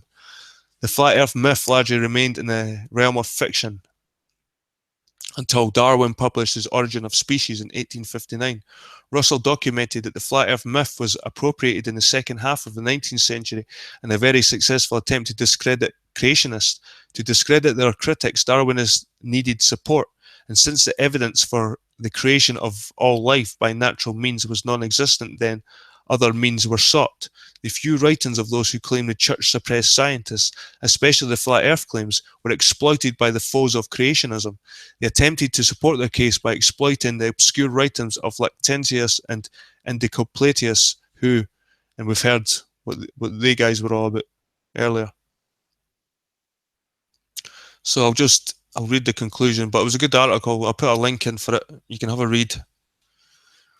So the conclusion was, this is by these people, that the flat earth myth was created by intellectuals in their attempt to discredit Darwin skeptics. This ploy indicates a lack of persuasive scientific evidence for Darwinism that existed at that time in history. Darwinists, secularists, and others saw the flat earth myth as a powerful weapon against skeptics. So when the whole Origin of Species and Charles Darwin's theories came out, they obviously never had masses of evidence to support their own claims. So to repel the skepticism, they used flat earth and labeled people with it as a weapon, which could be what is happening right now, guys. The same tactics could be getting used right now on us. If Christians had for centuries insisted the earth was flat against clear and available evidence, they must not only enemies of scientific truth, but contemptible and pitiful enemies. The error, which had existed in seed from the time of Copernicus, had been planted by Irving and Lectron in the 19th century, was now watered by the progressivists into lush and tangled undergrowth. The error was thus subsumed in a much larger controversy, the alleged war between science and religion. Although the flat earth myth was effectively debunked in 1991 by Russell's scholarly study, the flat earth myth is still used to claim that Christianity has a long history of persecuting scientists. For example, Judson claimed that Bruno was burned at the stake for espousing scientific ideas, including denying the belief espoused by the church that the earth was flat and was supported on pillars. Historian of astronomy John North concluded that the flat earth still is a common myth, perpetuated, as it seems, by most teachers of young children that Columbus discovered the earth is round. By citing only secondary sources, the flat earth myth propagandists did what they accused the church of doing and what Darwinists do today. And as a result, they create a body of false knowledge by consulting one another instead of the evidence. The history clearly supports not a war of religion against science, but instead a war of evolutionary propagandists against religion. The fact that White and his imitators have distorted history to serve ideological ends of their own is only one of the many examples of this war by materialists against Christianity. Acknowledgements. I'd like to thank Wilbur Entz, blah, blah, blah. So that's all the references, guys. It's all the references. So if I'll put a link, you can have a look at that one. And the myth of the flat earth. Don't get this mixed up with flat earth. It's called the myth of the flat earth, and it's in the Wikipedia too. The myth of the flat earth is a modern misconception that the prevailing cosmological view during the Middle Ages in Europe saw the earth as flat instead of spherical. During the early Middle Ages, virtually all scholars maintained the spherical viewpoint first expressed by the ancient Greeks. From at least the 14th century, belief in a flat earth among the educated was almost non-existent, despite fanciful depictions in art, such as the exterior of the Hieronymus Bosch famous triptych, The Garden of Earthly Delights, in which the disc-shaped earth is shown floating inside a transparent sphere. According to Stephen Jay Gould, there was never a period of flat earth darkness among scholars, regardless of how the public at large may have conceptualized our planet both then and now. Greek knowledge of sphericity never faded, and all major medieval scholars accepted the Earth's roundness as an established fact of cosmology. Historians of science David Lindbergh and Ronald Numbers point out that there are scarcely a Christian scholar of the Middle Ages who did not acknowledge the Earth's sphericity, and even now its approximate circumference. Historian Geoffrey Burton Russell says the flat earth era flourished between 1870 and 1920 and had to do with the ideological setting created by struggles over biological evolution. Russell claims that, with extraordinary few exceptions, no educated person in the history of Western civilization from the 3rd century BC onwards believed that the earth was flat. With extraordinary few exceptions, no educated person of the Western civilization was flat. Okay, so if you're thinking about it, the way flat earthers are thinking right now, you have to go back a long way. But like I said, when I try and show them evidence, they'll say it's not in the sky, but all you see is Globebusters looking at the sky all the way through their presentations. All they do is looking at the videos of the sky. But to think that it's just circles in the sky and just ignore it, that's going back before. You're talking about caveman stuff. And ascribes popularization of the flat earth myth to histories by William John Draper, Andrew Dixon White, and Washington Irving. There's that bloody name again. Irving, guys. So it's the same again. It seems to be there was a battle between the Darwinists and the creationists, and at the end of the day, it really wasn't about like like the creationists were trying to say. They've always believed the Earth was a ball, whilst the Darwinists are saying now use are flat earthers. It just seems to be perpetuated by YouTube nowadays. This was another one about dogma and critical thinking. It's a no bad wee story, but it's just a story about a guy. Dogma is one of the greatest threats to our development, both as individuals and as a species. It is variously defined, but most definitions boil down to a specific tenet or doctrine authoritatively laid down as by a church. The key there is the authoritatively. It comes with the implication that the authority can't be questioned. You must have to believe it or else. Dogma denies the individual the right to think things through for his or herself. Because of this, it's a perfect tool for manipulation. Get a bunch of people to buy into your dogma, and you get to tell them what to do with it, all that bothersome dissent and discussion. The Pope says condoms make AIDS worse, and millions of people ignore the obvious logic and evidence to the contrary. A president says, God told me to do this, and millions back his action against the opinions of virtually every major expert in the arena. That is why dogma can't be tolerated in a mature civilization. It's too dangerous. It's a question of intellectual laziness. Dogma answers your questions without requiring you to think your way through a decision. Purveyors of dogma think it's like memorizing your multiplication tables. If you just know what 8 times 8 equals 64, you don't have to do all the adding to get that answer. And I get that with Validation Boy, and I get that sort of from Dell as well, that they've got their multiple their timetables memorized, and they just keep saying it over and over again. Unfortunately, real life isn't like arithmetic. It's more like higher mathematics. It's messy and complex and gives multiple correct answers to some questions. There are multiple ways to define correct. If you fall into dogmatic thinking, you will be blind to most of the alternatives. But you can live out your life fat, dumb and happy until reality crashes the after party. That is.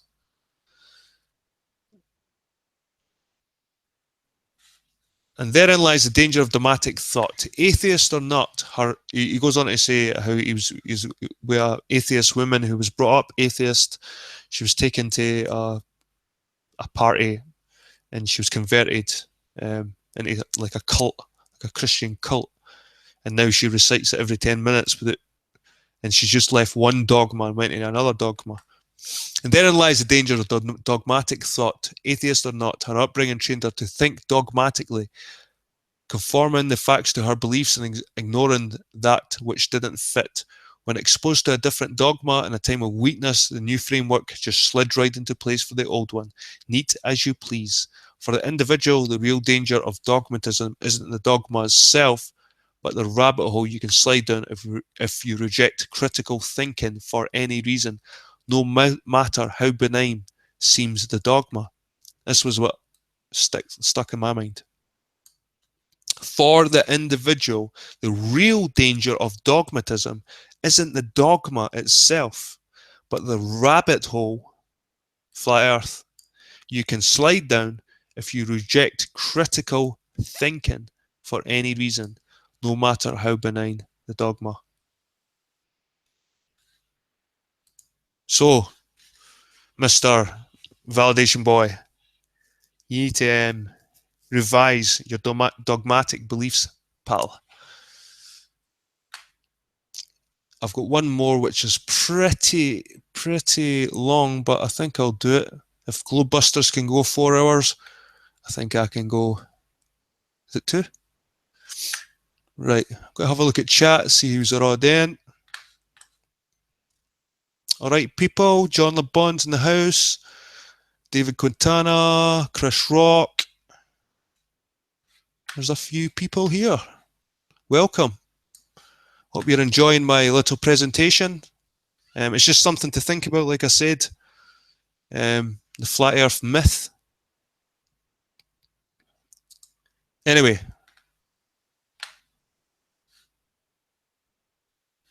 There's Gem Panda, Jeremy. I'm glad he's here. He's made some great videos lately. Alex Quant. 444 The Truth. GLB, we all know you get the right medication soon. Chris Rock, where's the curvature, John? You keep avoiding that. Types prove the ball. Okay, I get that. Lol. Jen Panda, lol DQ. Andrazzi says, GLB is so thick he does not realise that he's not talking to people. He talks at people condensing prick. Oh. Since Camillo's here, lol GLB Smackdown is brutal, making them FE chumps look like a bunch of jabronis. It's good that he's here, because these are the people I prefer to be here. I like Timmy, man, but I've noticed his chats are getting congested with the potatoes. Nathan Oakley likes to go into my Osmond chats. Again, I don't want them to feel comfortable here. They're dogmatists. They're spreading lies. Like I said, I don't mind flat earthers. My problem is with the flat earth charlatans that know the evidence, like Cathexis. He's looked at all the evidence and he still denies it. That's what makes me angry. Let's look at ethical realism, guys. This was published on July the 16th, 2010. Intellectual virtues, dogmatism, fanaticism, and terrorism. Terrorism's a bit strong, but I think the dogmatism and fanaticism we can all sort of relate to when we're looking at this flat earth.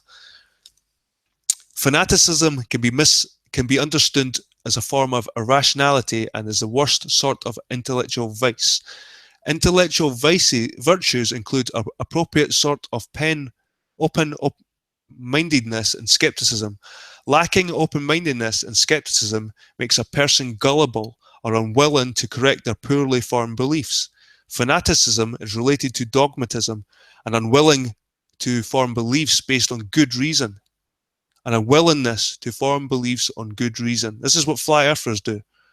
They are unwilling to change their belief. However, the fanatic is the most extreme sort of dogmatist. In order to describe my position, I will explain good reasoning. The intellectual virtues, this is words you need to remember, guys. The intellectual vices, dogmatism and fanaticism, I will then suggest that terrorism and other horrific crimes are what we should expect from fanaticism. Good reasoning. Good reasoning requires an understanding of argumentation, justification, and logic. And this is what me, Timmy, JLB, Gem Panda, we're all trying to use this way to show you guys why we believe what we believe. We're trying to do it logically. We're trying to justify our beliefs, our arguments. We're trying to justify our arguments with logic. Anyway, this reasoning can, for a large part, be unconscious. Everyone knows that 1 + 1 = 2, despite not being able to fully explain how they can know such a thing. We aren't required to verbalize justifications in order to actually hold justified beliefs. So there you go. Nonetheless, our automatic unconscious ability to reason is inadequate and often leads to fallacies. Mistakes in reasoning. Consider the following argument. Either evolution is true or creationism is true. The theory of evolution is inadequate to explain all biological phenomena at the time. Therefore, the theory of evolution is false. Therefore, creationism is true. This is a sort of argument made by many people, but it fails for many reasons. One, there might be an alternative to evolution and creationism that could also be true. Two, a theory is not false just because it's inadequate to explain all of the relevant phenomena. Three, even if the evolution was an inadequate theory, that would not make creationism a superior theory. We have to assess the virtues of both theories to decide which is more plausible. So that goes for flat earth as well.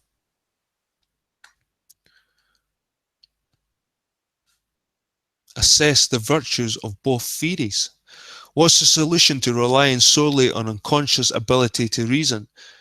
Having a conscious one, you can learn about the argumentation, justification, and logic. You can take philosophy courses, read books on these topics, etc. The reason that good reasoning is so important is because good reasoning leads to well-justified beliefs. We've talked about this before, guys. Everyone can have beliefs. Everyone can have beliefs. But are your beliefs justified with evidence? Or have you got false beliefs, fallacies, dogmatic beliefs? We can all run around and say beliefs, beliefs, beliefs. But how do you justify your belief? How can you justify your belief of a flat earth with no model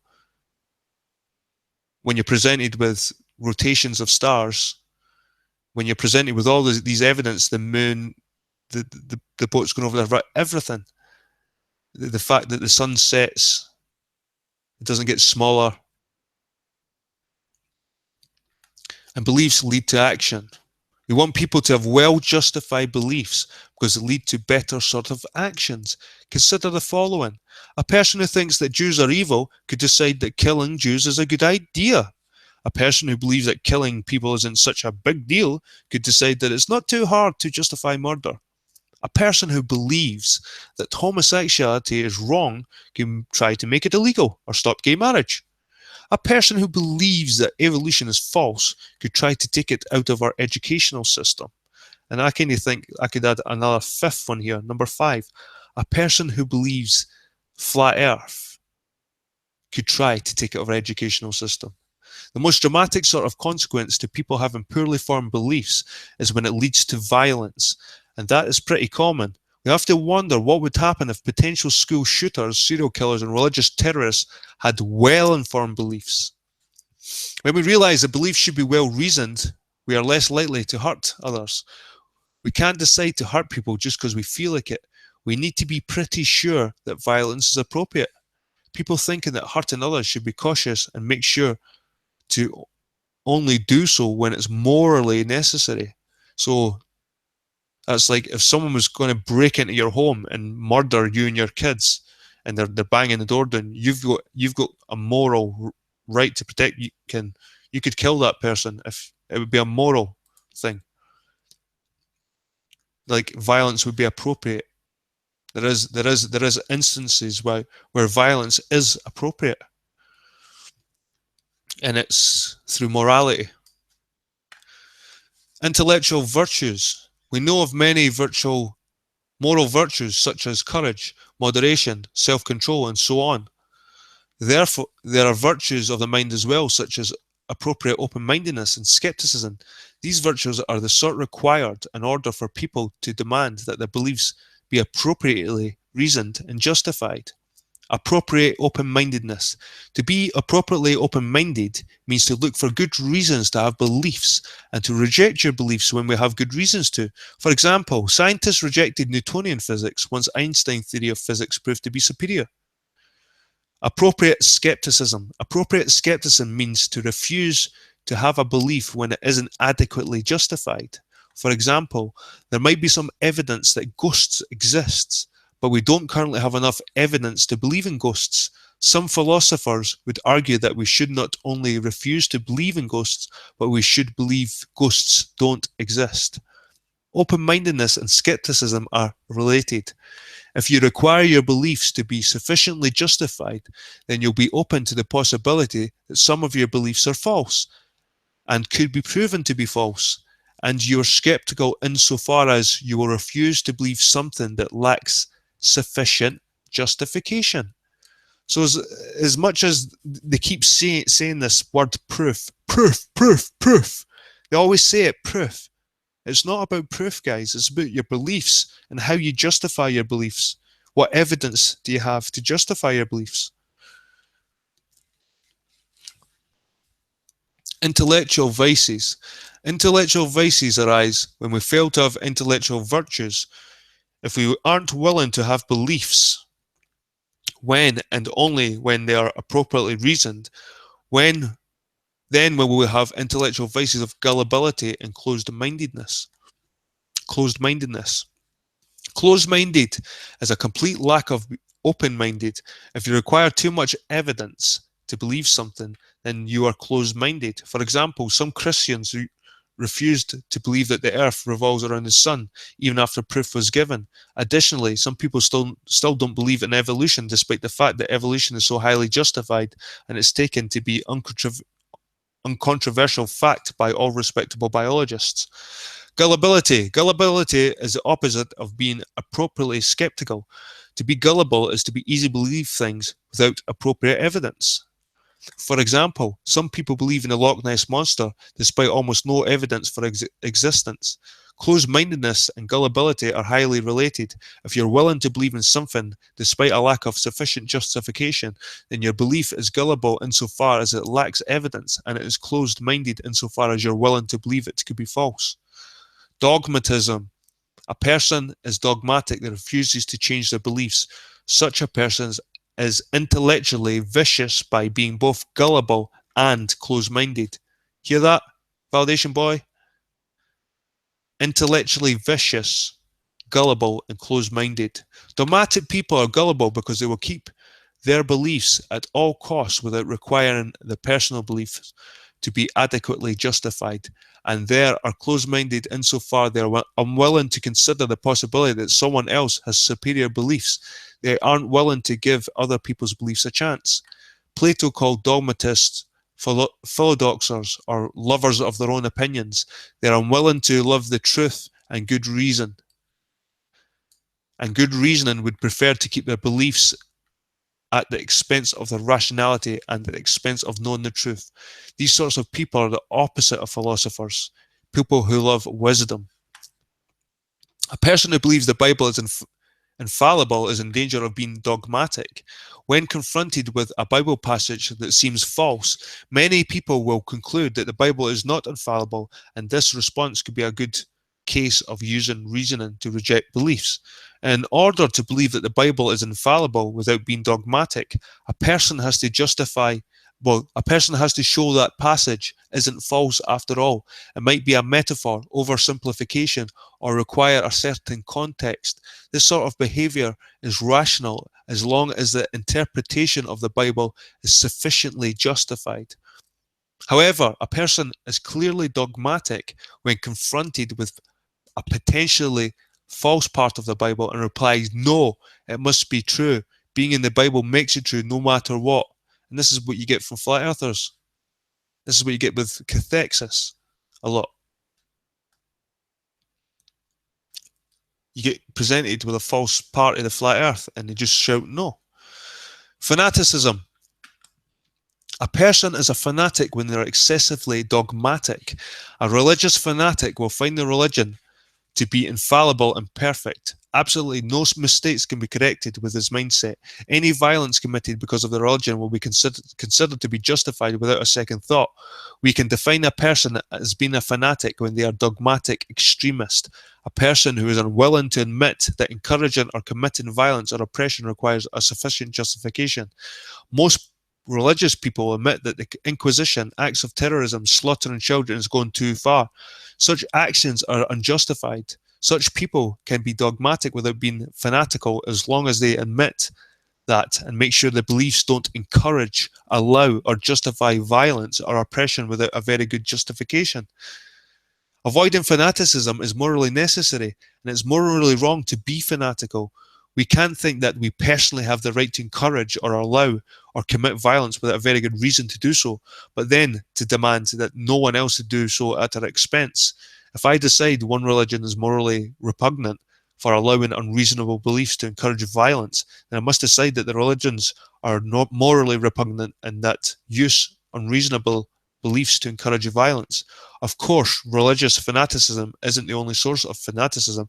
It's quite possible that serial killers, school shooters, and other sort of criminals, validation boy, fit into this pizza flipper category. Terrorism. Now that terrorism is widely accepted as being an immoral activity of harming civilians without an appropriate justification to do so, I think we have good reason to want to be intellectually virtuous rather than vicious. Dogmatism and fanaticism can lead us to terrorism and other horrific actions. Well-reasoned beliefs rarely lead to such horrific crimes. So the conclusion, we have a good reason to want to form good beliefs based on good reasoning. Such beliefs are likely to lead to good results. There is no better defense against the harms that can be caused from bad beliefs other than to be intellectually virtuous. To reject intellectual virtues is a good way to become fanatical, which encourages violence without an appropriate justification to do so.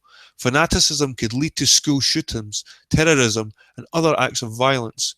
One of the best ways to ensure that we use good reasoning to form our beliefs is to learn more about argumentation, justification, and logic.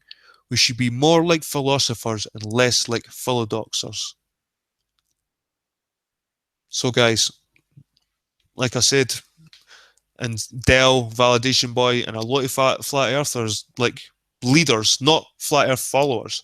A lot of flat earth followers are just people that just consume YouTube videos.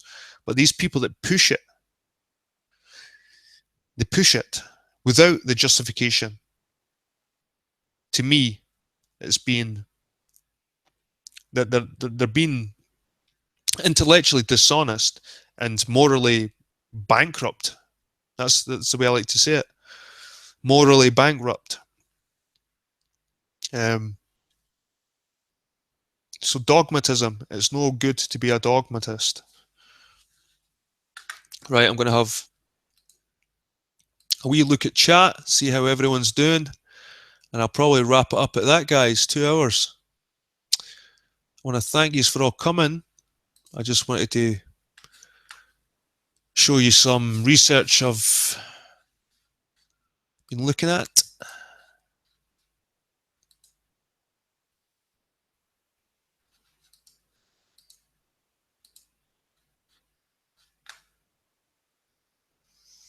So guys, there's a long bit of reading. Some tangled words there, but still longer than you, Validation Boy. And it's research. And it's just something to get thinking. Like I said, I'm not a creationist. I'm not a... But this flat earth myth is an interesting thing. Is this why it popped up? Was to label people, to make people look stupid.